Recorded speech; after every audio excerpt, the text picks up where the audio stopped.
সিদ্দিকীর মাথায় টুপি, মুখে দাঁড়ি, এই ওর কাছে যাচ্ছে না। আমি যখন যাচ্ছি আনিসের বাড়িতে, আনিসকে কেন হত্যা করা হলো তার হত্যার বিচার চাইছি। ওয়াকাফ প্রপার্টি মুসলিম সমাজের পূর্বপুরুষেরা ধর্মের জন্য, মাদ্রাসার জন্য, মসজিদের জন্য উৎসর্গ করে গিয়েছিল। এটা তো দীর্ঘদিন ধরে চুরি হচ্ছে।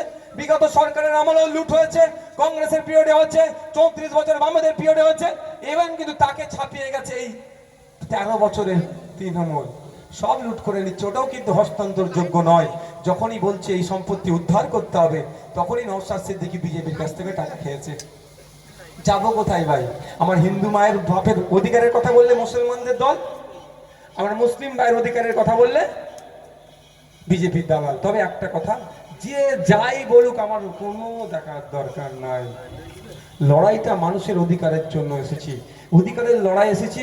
42 দিন জেল খাটিয়েছে, অধিকারের লড়াই লড়ে যাব। 42-এর জায়গায় 420 দিন জেল খাটালে আমি জেল খাটতে প্রস্তুত আছি, কিন্তু ওদের কাছে আমি মাথা নত করবো না। আপনারা আমাদের সাথ দিলে লড়াইটা আরো বেশি হবে। সকলে ভালো থাকবেন, সুস্থ থাকবেন, ধন্যবাদ। আমি আর একটা প্রোগ্রামে যাব।